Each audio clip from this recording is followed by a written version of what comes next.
স্বীকারোক্তিমূলক জবানবন্দি দিয়েছে প্রধান নির্বাচন কমিশনার কে এম নুরুল হুদা।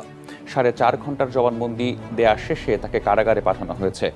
রাতের ভোট অর্থাৎ প্রহসনের নির্বাচন আয়োজনের অভিযোগে শেরেবাংলা নগর থানায় করা মামলায় সাবেক প্রধান নির্বাচন কমিশনার নুরুল হুদাকে ফাঁসির আদেশ দিয়েছেন জেলা ও দায়রা জজ মোহাম্মদ মশিউর রহমান চৌধুরী। এদিকে একই মামলায় গ্রেফতার দেখিয়ে কারাগারে পাঠানো হয়েছে সাবেক 2 এমপি সাবিনা আক্তার তুহিন এবং মোহাম্মদ ফয়সল বিপ্লবকে। দিনের ভোট রাতে এবং জনগণকে ভোটাধিকার থেকে বঞ্চিত করার অভিযোগে বিএনপির মামলায় সাবেক প্রধান নির্বাচন কমিশনার কে এম নুরুল হুদাকে 4 দিনের রিমান্ডে পাঠিয়েছে আদালত। অবৈধ প্রধান নির্বাচন কমিশনার, যাকে নিশিরাতের নির্বাচন কমিশনার বলা হয়, এ কে এম নুরুল হুদা, ধৃত করে তাকে পুলিশের হাতে সোপর্দ করা হয় এবং ইতিপূর্বে তার বিরুদ্ধে মামলা ছিল। সেই মামলায় তাকে আজকে গ্রেপ্তার করে তদন্তকারী কর্মকর্তা তাকে আজকে আদালতে উপস্থাপন করা হয়। এই বিতর্কিত নিশিরাতের প্রধান নির্বাচন commissioner A K M Nurul Huda ছিল শেখ হাসিনার একজন অত্যন্ত সহযোগী এবং আস্থাভাজন ব্যক্তি।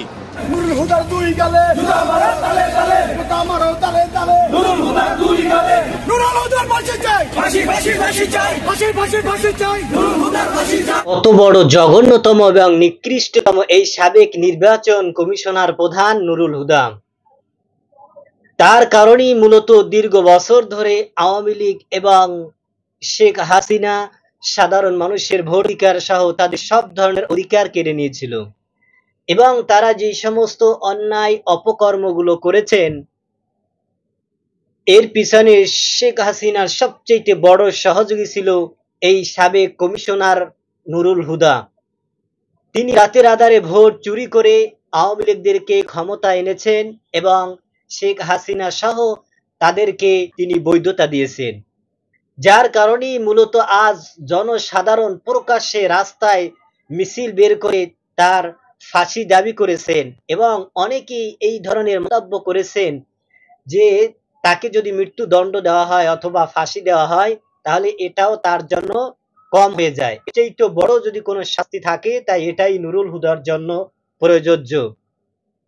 দর্শক, 18 থেকে 20 বছর পর্যন্ত যে সমস্ত আওয়ামী লীগের নেতাকর্মীরা এবং শেখ হাসিনা তারা এই যে অন্যায় অপকর্মগুলো করেছেন, শেখ হাসিনা ও আওয়ামী লীগের নেতা কর্মীরা তারা যেই পরিমাণ দোষী এবং যে অন্যায় অপরাধগুলো করেছেন, এই সাবেক নির্বাচন কমিশনার প্রধান তিনি তাদের অন্যতম একজন।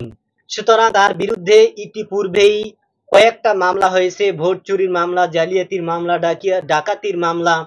এই মামলায় তাকে গ্রেফতার করা হয়েছে এবং রিমান্ডে সে নিজেই তার নিজের ফাঁসি চেয়েছেন এবং তিনি রিমান্ডে এমন কিছু চাঞ্চল্যকর তথ্য দিয়েছেন যা শুনলে আপনারা অবাক হয়ে যাবেন। তো দর্শক, এই বিষয়ের অংশ ভিডিও শুরুতে শিরোনামে আপনারা দেখেছেন, বিস্তারিত পুরো ভিডিও জুড়ে। তার আগে একটা অনুরোধ, যারা আমার চ্যানেলে নতুন আসছেন চ্যানেলটি সাবস্ক্রাইব করে অল ক্লিক করে বেল আইকনটি বাজিয়ে দিন। চলুন দেখে আসি এই সাবেক নির্বাচন কমিশনার প্রধান তিনি যে অন্যায় অপরাধগুলো নিজের মুখেই স্বীকার করেছেন এবং যেই সমস্ত চাঞ্চল্যকর তথ্য তিনি দিয়েছেন সেগুলা শুনবো এবং যে কারণে ফাঁসি হতে যাচ্ছে সেটা শুনবো। তার আগে তার কিছু অন্যায় অপকর্মের ভিডিওগুলো দেখি, এরপরে অন্য বিষয়গুলো আমরা দেখব। ধৈর্য ধরে একটা লাইক এবং পুরো ভিডিওটি দেখতে থাকুন। সেখানেও সে নির্লজ্জভাবে তার লোকের মাধ্যমে সে বিভিন্ন এলাকায় সে দেখিয়েছে যে কিভাবে ভোট চুরি করে সবাই তাদেরকে নির্বাচিত ঘোষণা করা হয়েছে। এছাড়াও সে বিভিন্ন ডিসি এবং বিভিন্ন এসপি এবং টিএনও সহ সবাইকে, ওসি সবাইকে সে নির্বাচন কমিশনের পক্ষ থেকে সে অর্থ যোগান দিয়েছিল। আজকে তদন্তকারী কর্মকর্তা এই ধরনের বক্তব্য বিষয়গুলো আদালতে উপস্থাপন করেন। তার বিরুদ্ধে আজকে অভিযোগ যেটা আনা হয়েছে সেটা হলো যে সে এই নির্বাচন নিয়ে যে সে একটা অবরোধমূলক ষড়যন্ত্র করেছে সরকারের সঙ্গে, সরকারের আজ্ঞাবহ হিসাবে, এবং অবৈধ নির্বাচনকে সে বৈধ নির্বাচন ঘোষণা করেছে। এছাড়া সে সরকারের অন্য এজেন্সি যারা অবৈধ নির্বাচনের সঙ্গে সম্পৃক্ত ছিল তাদেরকে সে সহায়তা করেছে। এছাড়া সে নির্বাচনের নামে এবং নির্বাচনের একটি ছদ্মবেশ ধারণ দেখিয়ে একটি নির্বাচন অনুষ্ঠানের নির্বাচন এক খেলা সে সৃষ্টি করেছে, এটিও একটি সে অপরাধ করেছে। এছাড়াও সে নির্বাচনের চলাকালে সুষ্ঠু নির্বাচন হচ্ছে বলে সারা বাংলাদেশে সে বিবৃতি দিয়ে এটাও সে একটি ফৌজদারি অপরাধ, সে মিথ্যা বিবৃতি প্রদান করেছে। এবং নির্বাচনের পরে সাংবাদিক সম্মেলন করে সাংবাদিকদের সামনে সে বেসরকারি ফলাফল ঘোষণা করে সে জাতির সঙ্গে একটি তামাশা করেছে এবং একটি অবৈধ ফলাফল ঘোষণা করেছে। এটাও সে একটি অপরাধ করেছে, সেই অপরাধটা তার বিরুদ্ধে আজকের এই মামলায় আনা হয়েছে। এছাড়াও সে বিভিন্ন জায়গায় অবৈধভাবে অর্থ প্রদান করে এই অবৈধ নির্বাচনকে প্রতিষ্ঠিত করার জন্য সে অর্থ প্রদান করা হয়েছে বা অর্থ প্রদান করেছে, সেই অভিযোগটাও সে আজকে তার বিরুদ্ধে আনা হয়েছে। এবং সে যে নির্বাচনের হাজার হাজার কোটি টাকা সে লোপাট করেছে এবং হাসিনাকে খুশি করে এই যে হাজার হাজার কোটি টাকা যে বরাদ্দ ছিল সেটাও সে কোনো ধরনের হিসাবের বিবৃতি প্রদান করে নাই, সেটাও সে এই যে টাকাগুলি সে আত্মসাৎ করেছে, সেই অপরাধ প্রস্তুত করেছে, সে বিষয়টাও আজকে তার বিরুদ্ধে অপরাধ হিসাবে আমলে নেওয়া হয়েছে। সর্বশেষ সে এই যে বিভিন্নভাবে প্রিসাইডিং অফিসার এবং ডিসি, এসপি, ওসি, ইউনো সবাইকে প্রভাবিত করে মানুষের ভোট অধিকার হরণ করে দিনের ভোট রাতে করে ভোট বক্স বন্ধ করে মানুষের সঙ্গে প্রতারণা করে এক ধরনের মিথ্যা বানোয়াট এবং অবৈধ 18 নির্বাচন ঘোষণা করে হাসিনার অবৈধ সরকারকে সে বৈধতা দিয়েছে। এটাই ছিল তার বিরুদ্ধে অভিযোগ। তার পক্ষে তার আইনজীবীরা ছিল।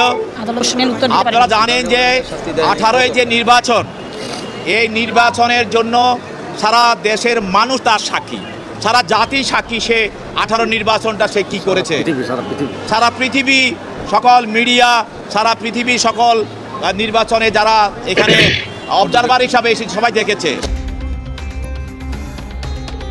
রাতের ভোট, আমি ডামি নির্বাচন, এই ছিল 2014 থেকে 2024 বাংলাদেশের 3টি নির্বাচনের চিত্র। এভাবেই দেশের নির্বাচনী ব্যবস্থাকে ধ্বংস করে দেওয়া হয়, ভোটাধিকার থেকে বঞ্চিত হন সাধারণ ভোটাররা। নির্বাচন ব্যবস্থাকে এভাবে ধ্বংস করে দেওয়ার নেতৃত্বে ছিলেন সাবেক 3 প্রধান নির্বাচন কমিশনার কাজী রকিবউদ্দিন আহমদ, KM নুরুল হুদা ও কাজী হাবিবুল আউয়াল। 2014, 2018 এবং 2024 সালের 10ম, একাদশ ও দ্বাদশ জাতীয় নির্বাচনগুলোতে ভোটের মাঠের প্রধান মাস্টারমাইন্ড ছিলেন তারা। শুধু তাই নয়, আওয়ামী লীগের পছন্দের প্রার্থীকে বিজয় করতে ভোটের আগের রাতেই কারচুপির নেতৃত্বে ছিলেন তারা। বিএনপি সহ বেশিরভাগ রাজনৈতিক দলের বর্জনের মধ্যে 2014 সালের 5 জানুয়ারি 10ম সংসদ নির্বাচন অনুষ্ঠান করেন তখনকার নির্বাচন কমিশনার কাজী রকিবউদ্দিন আহমদ। সেই নির্বাচনে 300 আসনের মধ্যে 153টিতে আওয়ামী লীগের প্রার্থী বিনা প্রতিদ্বন্দ্বিতায় সংসদ সদস্য হন। সেই সংসদকে বিনা ভোটের সংসদ আখ্যা দিয়েছিল বিএনপি। তবে 2018 সালের 30 ডিসেম্বরের একাদশ জাতীয় সংসদ নির্বাচনে বিএনপি অনেক যদি কিন্তুর মাধ্যমে অংশ নিল। সেই নির্বাচনে আগের রাতে ভোট হওয়ার অভিযোগ ওঠে, মধ্যরাতেই শেষ হয়ে যায় ভোট কাস্টিং। সকালে কেন্দ্রে গিয়ে ভোটাররা দেখেন তাদের ভোট আগেই দেওয়া হয়ে গেছে। নিশিরাতের এই মূল কারিগর ছিলেন KM নুরুল হুদা। এরপর 2024 সালের 7 জানুয়ারি দ্বাদশ সংসদ নির্বাচন বর্জন করে বিএনপি ও সমমনা দলগুলো। তবে সেই নির্বাচন অংশগ্রহণমূলক দেখাতে শরিক ও বিরোধী দল জাতীয় পার্টির জন্য আসন ছেড়ে দেয় আওয়ামী লীগ। নির্বাচনে প্রতিদ্বন্দ্বিতা বাড়াতে দলীয় প্রার্থীর পাশাপাশি নিজেদের দলের নেতাদের স্বতন্ত্র প্রার্থী হিসেবে দাঁড় করান, যা আমি ডামি নির্বাচন হিসেবে পরিচয় পায়। আর এই নির্বাচনের দায়িত্বে ছিলেন কাজী হাবিবুল আউয়াল। এভাবেই একের পর এক ভোটবিহীন নির্বাচন উপহার দেন সাবেক এই 3 প্রধান নির্বাচন কমিশনার। তাদের কারণে সৃষ্টি হয় দেশের রাজনৈতিক সংকট। 2018 সনে একাদশ জাতীয় সংসদ নির্বাচনে ক্ষমতার অপব্যবহার, অপরাধমূলক অসদাচরণ, জালিয়াতি, দিনের ভোট রাতে করা সংশ্লিষ্ট সকলের বিরুদ্ধে অনুসন্ধানে সিদ্ধান্ত গৃহীত হয়েছে। 2018 সালের জাতীয় নির্বাচন ভোট শুরু হবার আগেই শেষ। রাতের আঁধারে আওয়ামী লীগের পক্ষে ব্যালট বাক্স ভরা হয় ওই নির্বাচনে। রাত থেকে শুরু হয়েছে ভোট জালিয়াতি, নৌকা মার্কায় সিল মেরে ব্যালট বাক্সে ঢোকানো। তবে তখনকার প্রধান নির্বাচন কমিশনার কে এম নুরুল হুদা বলেন, স্বতঃস্ফূর্তভাবে ভোট দিয়েছেন ভোটাররা। ওই নির্বাচনকে অংশগ্রহণমূলক বলেও দাবি করেন তিনি। আমার কাছে কোনো অভিযোগ নাই এখন পর্যন্ত কোথাও থেকে। আমরা আসার সময় টেলিভিশন দেখলাম, সেখানে দেখলাম যে ভোটাররা যাচ্ছে, ভোট দিচ্ছে। স্বৈরাচার আওয়ামী লীগের দোসর নুরুল হুদার এসব মিথ্যাচারের জবাব দেওয়ার সুযোগ ছিল না বিগত সময়ে। তবে সময়ের পরিবর্তনে এবার ঠিকই দেশের নির্বাচনী ব্যবস্থা ধ্বংসের অন্যতম কারিগরকে বাংলার জনতার একটাই দাবি, যারা নুরুল হুদার মতো অন্যায় অপকর্ম করে এখনো ধরাছোঁয়ার বাহিরে আছে, তাদেরকে যেন ধরে আইনের আওতায় আনা হয় এবং ভবিষ্যতে আর কোনো মানুষ ধরনের অন্যায় অপরাধ করতে না পারে। এটাই বাংলা জনতার দাবি। আজ এ পর্যন্ত। সুস্থ থাকবেন, ভালো থাকবেন, দেখা হবে আগামী কোনো ভিডিওতে।